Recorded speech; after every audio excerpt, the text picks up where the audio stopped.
It's Lauren. I mean, it's something I've been saying for the last week and a half on XLP. Is I think the idea of there's been this snowball of like the inevitability of Florida State and the Big Ten, and it's just not reality. There's a lot of stuff going on right now.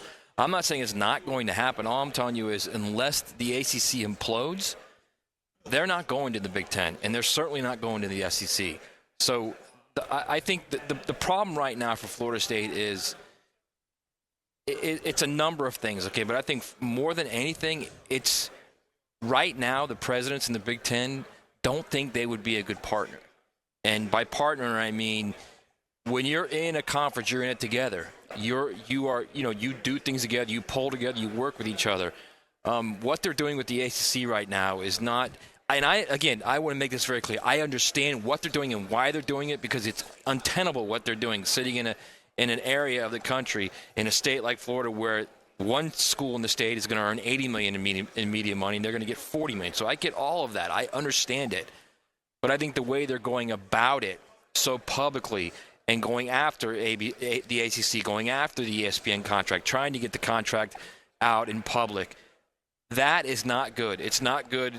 It shows that they're willing to do anything they can do to get out of that thing. And then if you're the Big Ten, you obviously have to think, if you're the presidents, well, what are they going to do if they're not happy with what we do, with the specific decision of what we make for the good of the conference? And that's the problem right now. So while, Matt, you were busy mingling and getting all your sources and doing everything on the floor here, I was sitting here at the iPad and on Helmets and Heels making many grand analogies to Hester Prynne, the Scarlet Letter, to a floozy, to a home wrecker.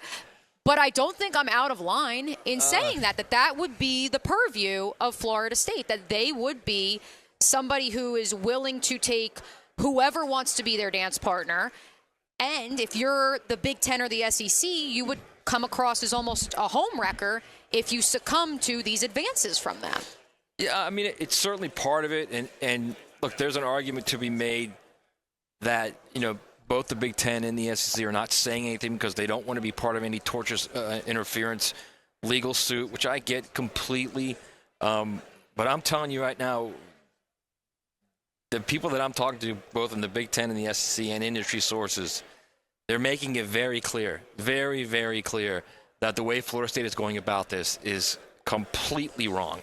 And again, like I tweeted out about a half hour ago, whoever's advising them is doing them a disservice right now. Matt, the wild thing to me, because I feel like, and I get the disruptive word that's been used because the Florida State is doing this so publicly and out in the open, like somebody pick me.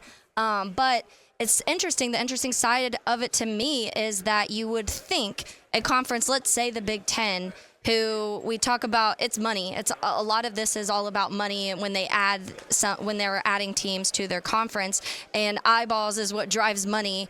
And you have a Florida State team that's playing really good football right now and is talked about as being one of the better, at least down here in Florida. And you would think that may entice some people. Do you think they just don't want to publicly look disloyal to the NCAA, or do they really mean they do not want Florida State?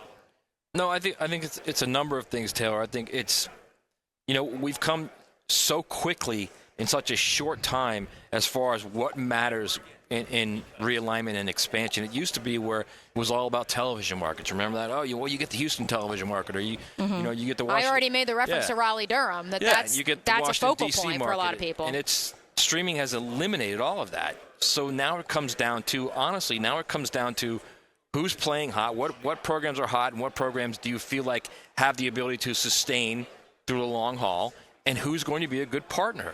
Now, I think Florida State nails the first part. There's no doubt about it.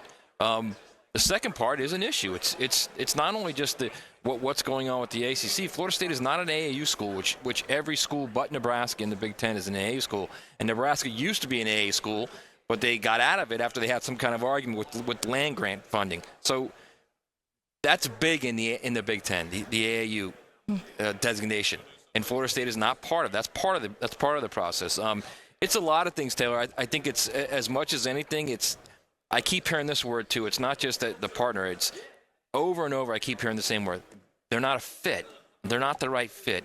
It doesn't mean they won't be if if they get out of the ACC and the rest of the ACC says we're out too because the ACC is no longer a viable conference, which I think they can get out that way, and then the ACC implodes, and then at that point, you're looking at the Big Ten and the SEC saying, all right, well, we got to pick who we got to pick. We've got to pick the schools that fit for us. But in lieu of that, honestly, I don't. They're not going to the Big Ten and they're not going to the SEC unless a complete implosion happens. Hey guys, Taylor Dahl here. Thanks so much for checking out 1010XL's Seminoles page. If you're looking for more college football content, you can head over to the Gators page, or if you want some professional football content, check out our 1010XL Jaguars page.